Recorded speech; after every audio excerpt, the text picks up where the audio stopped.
Hello everyone, today I am going to start next topic that is called ore of aluminium. तो aluminium के जो ore होते हैं वो mainly two form में exist करते हैं. एक तो first होता है that is called a bauxite and its formula is known as Al2O3.XS2.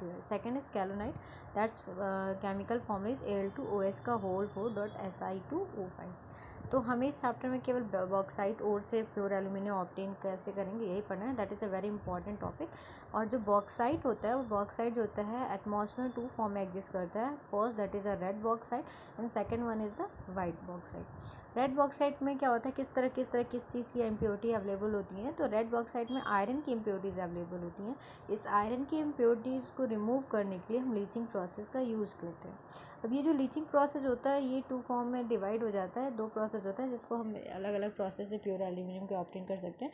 तो पहला है bears process and second one is the hall process. हमें इस चैप्टर में केवल तुम्हारे सिलेबस के अकॉर्डिंग बेयर्स प्रोसेस के बारे में ही डिस्कस करना, लेकिन फिर भी तुम्हें नॉलेज होना चाहिए कि बॉक्साइट कितने टाइप्स के होते हैं, किस बॉक्साइट में किस तरह की इम्प्योरिटीज़ अवेलेबल होती हैं. ये क्वेश्चन में पूछा जा सकता है. एंड सेकंड जो होता है that is a white bauxite और इसमें सिलिका की इम्प्योरिटी अवेलेबल होती है. और इस सिलिका को रिमूव करने के लिए जो हम लीचिंग प्रोसेस यूज़ करते हैं that is called a Serpeck's process. अब हम स्टार्ट करते हैं. First that is a Bayer's process. केवल हमें बेयर्स प्रोसेस को ही पढ़ना है. तो बेयर्स प्रोसेस में जो हम लीचिंग एजेंट लेते हैं, जो सॉल्वेंट लेते हैं जिससे हम एल्यूमिनियम को सॉल्युबल कंडीशन में अलग कर लें और इम्प्योरिटीज़ को अलग कर दें. इसके लिए लीचिंग एजेंट यानी जो सॉल्वेंट होता है that is a caustic soda. और जो मैंने अभी पहले ही बताया कि रेड बॉक्साइट में जो होता है उसमें आयरन की इम्प्योरिटीज़ होती हैं. वो आयरन की इम्प्योरिटी जो होता है वो फेरिक ऑक्साइड के फॉर्म में इसमें अवेलेबल होती है. इस इम्प्योरिटी को रिमूव करने के लिए हम थ्री प्रोसेस का यूज़ करते हैं. पहला dissolution, second neutralisation and third on heating, reduction भी बोल सकते हैं उसे हम.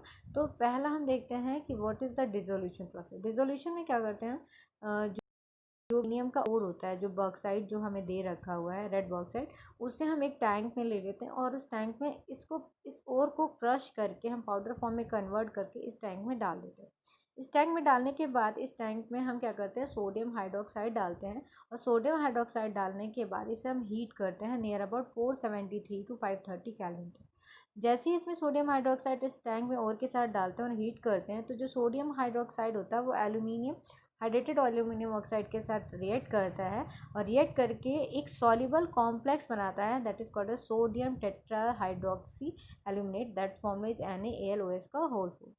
अब ये जो आपका एल्यूमिनियम है, एल्यूमिनियम का जो और हाइड्रेटेड एल्यूमिनियम ऑक्साइड जो है वो सोडियम हाइड्रोक्साइड के साथ डिजोल्व होकर क्या करता है, सॉल्युबल कॉम्प्लेक्स बना लेता है. जो क्या करता है वो नीचे चला जाता है. यहाँ टैंक पे जी इस फिगर में देखो मैंने ड्रॉ भी किया, नीचे चला जाएगा. अब जो इम्प्योरिटी है, इम्प्योरिटी किसकी अवेलेबल है, वो आपकी फेरिक ऑक्साइड की अवेलेबल है. तो इम्प्योरिटी को रिमूव करने के लिए हम फ्लक्स का यूज़ करते हैं. फ्लक्स क्या होता है ये समझो. फ्लक्स इम्प्योरिटी के साथ कंबाइंड होता है. इम्प्योरिटी के साथ जो इम्प्योरिटी होगी उसके साथ फ्लक्स कंबाइंड होगा. फ्लक्स कंबाइंड होकर के एक ऐसा फ्यूजिबल कंपाउंड बना देगा जो ऊपर फ्लोट करने लगेगा और ये इम्प्योरिटी को अपने साथ कंबाइंड करके अलग सेपरेट हो जाए. That is called a slag. तो जो फेरिक ऑक्साइड की जो इम्प्योरिटी अवेलेबल है उसमें हम फ्लक्स डालते हैं, फ्लक्स का यूज़ करते हैं. फ्लक्स क्या लेते हैं हम, सिलिका ऑक्साइड लेते हैं, यानी सिलिका लेते हैं, सिलिकॉन ऑक्साइड लेते हैं, सिलिकॉन डाइऑक्साइड लेते हैं या फिर हम इसे सिलिका भी कहते हैं. तो ये जो सिलिका होती है वो फेरिक ऑक्साइड के साथ रिएक्ट करती है and it will be converted into FeSi होती है. That is called a ferric silicate और ऑक्सीजन गैस इवॉल्व हो जाती है. ये जो कंपाउंड बना that is called the slag. और ये फ्यूजिबल होता है. फ्यूजिबल मतलब लाइट वेटेड होता है और ये क्या करता है, ये टैंक के अपर सरफेस पे फ्लोट करने लगता है जिसे हम रिमूव कर लेते हैं. Is it clear. फर्स्ट आप फिर से समझो. डिसोल्यूशन में क्या करते हैं, एक टैंक लेते हैं, टैंक लेने के बाद उसमें एल्यूमिनियम ऑक्साइड का ओर क्रश करके डाल देते हैं. डालने के बाद उसमें सोडियम हाइड्रोक्साइड डालते हैं और हीट करते हैं इसे. जब हीट करते हैं तो आपका बनता है NaAlOH का whole 4.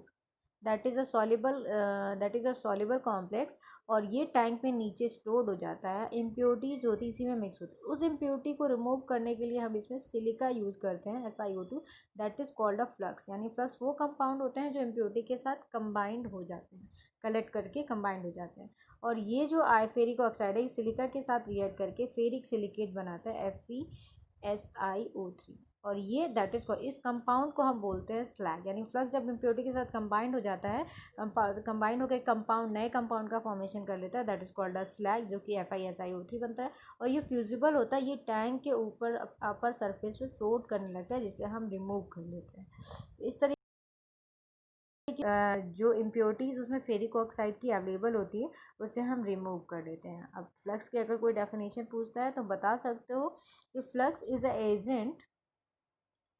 Agent getting attach with the impurity. यानी फ्लक्स ऐसा एजेंट होता है जो इम्प्योरिटी के साथ अटैच हो जाता है, ठीक है। और स्लैग क्या होता है? Slag is the impurities are remove in the form of slag. यानी स्लैग में क्या होता है? जो इम्प्योरिटी फ्लक्स होता है, जो इम्प्योरिटी जो अवेलेबल होते हैं उसको अटैच कर लेता है, और जो न्यू कंपाउंड बनता है अटैच होने के बाद, that is called a slag. अब जब डिसोल्यूशन प्रोसेस कर लेते हैं तो डिसोल्यूशन के बाद आता है न्यूट्रलाइजेशन। यानी जो हमारा सॉल्युबल कॉम्प्लेक्स जो बना है, सोडियम टेट्राहाइड्रोक्सी एल्यूमिनेट जो बना है, उसको हम न्यूट्रलाइज, ये बेसिक एसिडिक सॉल्यूशन के साथ हमें रिएक्शन कराना है। तो इस NaLOH का होल 4 को हम कार्बन डाइऑक्साइड के साथ रिएक्शन कराते हैं। इससे ये जो सोडियम है कार्बन डाइऑक्साइड के साथ रिएक्ट करके सोडियम कार्बोनेट बना लेता है, और फिर से आपका प्योर एल्यूमिनियम और हाइड्रेटेड एल्यूमिनियम ऑक्साइड मिल जाता है। तो अब इससे हमें क्या करना है? वाटर को रिमूव करना है। तो थर्ड प्रोसेस होता है ऑन हीटिंग। यानी जो हाइड्रेटेड एल्यूमिनियम ऑक्साइड मिलता है उससे हम क्या करते हैं? बहुत मैक्सिमम टेम्परेचर यानी 1400 to 1500 केल्विन पर हीट कर देते हैं, जिससे आपका वाटर अलग हो जाता है और एल्यूमिनियम ऑक्साइड अलग हो जाता है। ये that process is known as leaching process. अब ये जो एल्यूमिनियम ऑक्साइड मिला, इसका हम क्या करते हैं? इलेक्ट्रोलिटिक रिफाइनिंग करते हैं। इलेक्ट्रिक यानी प्योर एल्यूमिनियम ऑक्साइड मिल गया, जो भी आयरन की इम्प्योरिटी से वो रिमूव हो गए। तो हम क्या करते हैं? जो प्योर एल्यूमिनियम ऑक्साइड मिला है, इसकी हम इलेक्ट्रोलिटिक रिफाइनिंग करके हम प्योर एल्यूमिनियम को ऑब्टेन कर लेते हैं। इसमें क्या, एक टैंक लेते हैं, इसमें ग्रेफाइट की रॉड लगाते हैं, एक कैथोड रॉड होती है, दूसरी हमारी एनोड रॉड होती है, और इसमें मोल्टन स्टेट में एल्यूमिनियम ऑक्साइड इसके अंदर डाल देते हैं, ठीक है। जब ये डाल देते हैं, इलेक्ट्रिसिटी फ्लो करते हैं, तो Al2O3 जो होता है वो डिवाइड हो जाता है। Al पहले तो ये आयनाइज होते हैं Al+3 and O have a -2 charge. और ये ऑक्सीजन जो होता है ये नेगेटिवली चार्ज है, ये पॉजिटिव यानी कि एनोड रॉड पे इवॉल्व हो जाता है। तो आप यहाँ से मिल जाता है एल्यूमिनियम और ऑक्सीजन गैस इवॉल्व हो जाती है। इस तरीके से हम प्योर एल्यूमिनियम कर देते हैं। यानी एल्यूमिनियम ऑक्साइड से प्योर एल्यूमिनियम को ऑब्टेन करनी है। तो लीचिंग के थ्रू हमने प्योर एल्यूमिनियम ऑक्साइड मिला, और प्योर एल्यूमिनियम एल्यूमिनियम को सेपरेट करने के प्योर एल्यूमिनियम को सेपरेट करने के लिए हम इलेक्ट्रोलिटिक रिफाइनिंग प्रोसेस यूज़ करते हैं। इसी तरीके हम गोल्ड और सिल्वर को भी हम क्या करते हैं? लीचिंग प्रोसेस को के थ्रू प्योर सिल्वर और प्योर गोल्ड को ऑब्टेन कर सकते हैं। इसमें देखो क्या करते हैं, इसमें भी वही सेम प्रोसेस होता है। लीचिंग प्रोसेस में गोल्ड और सिल्वर के डिसोल्यूशन होगा, रिडक्शन होगा और हीटिंग होगा। तो इसका हम देख लेते हैं।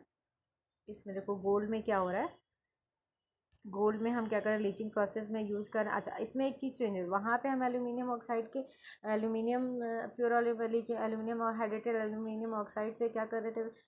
रिमूव करें आयरन की इम्प्योरिटी को रिमूव करने के लिए लीचिंग जो सॉल्वेंट एजेंट जो ले रहे थे वो सोडियम हाइड्रोक्साइड ले रहे थे। लेकिन गोल्ड और सिल्वर में के लीचिंग के लिए हम जो लीचिंग एजेंट होगा लेंगे वो सोडियम साइनाइड लेंगे या फिर पोटेशियम साइनाइड। इसमें भी वही सेम प्रोसेस होगा, डिसोल्यूशन होगा, रिडक्शन होगा, ठीक है। तो पहला आता है डिसोल्यूशन। डिसोल्यूशन में क्या, जैसे सिल्वर का हमारी कंडीशन, सिल्वर क्या होता है? आपका सिल्वर सल्फाइड के फॉर्म में पाया जाता है, ठीक है। अब इसमें से जो इम्प्योरिटीज़ अवेलेबल होती हैं तो उसमें हम डिसोल्यूशन करते हैं सोडियम साइनाइड के साथ, या हम पोटेशियम साइनाइड ले लेते हैं और ऑक्सीजन इन्वॉल्व रहेगा।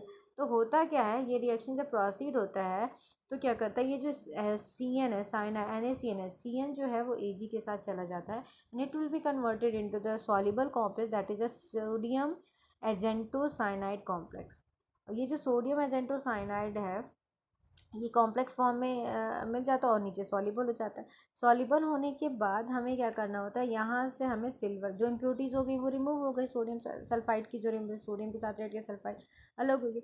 अब हमारे पास जो सोडियम अर्जेंटोसाइनाइडो कॉम्प्लेक्स मिला है, इसमें से प्योर सिल्वर को, मतलब सिल्वर को अलग करने के, प्योर तो नहीं गए, प्योर सिल्वर को, क्रूड मेटल को ऑब्टेन करने के लिए हम उसकी रिएक्शन जिंक के साथ करा देते हैं। तो जिंक क्या करता है, यहाँ से सिल्वर जो होता है वो रिमूव हो जाता है, और जिंक सोडियम और साइनाइड के साथ रिएक्ट करके सोडियम टेट्रासाइनो जिंकेट बना देता है, ठीक है। इसी गोल्ड में करते हैं। यहाँ पे गोल्ड अगर लेते हैं, सपोज करो Ag2S है, तो अगर हम गोल्ड ले रहे हैं, गोल्ड में क्या करें, NaCN डाल देंगे, उसमें कंडीशन हम वाटर और ऑक्सीजन में डालते हैं।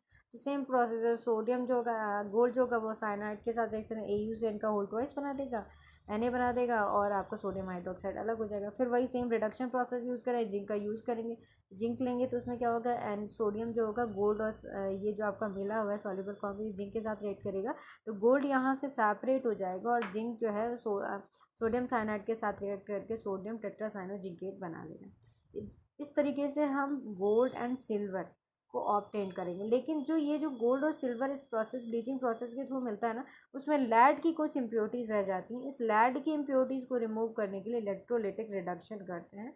और यहाँ पे कई बार पूछता है रिडक्शन प्रोसेस में जिंक का क्या वर्क है, जिंक क्या करता है।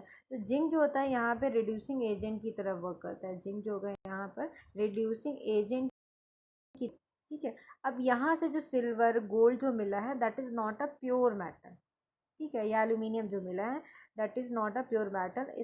इसको हम प्योर मेटल को सेपरेट करने के लिए सेम प्रोसेस, वही इलेक्ट्रोड लेंगे, तो इलेक्ट्रोड एक कैथोड होगा एक एनोड होगा, और उस वही इलेक्ट्रोलिटिक सॉल्यूशन ले लेंगे, और इलेक्ट्रोलिटिक सॉल्यूशन इलेक्ट्रिसिटी पास करने तो प्योर एलिमेंट आपको यहाँ से मिल जाएगा, ठीक है। आज के लिए इतना ही।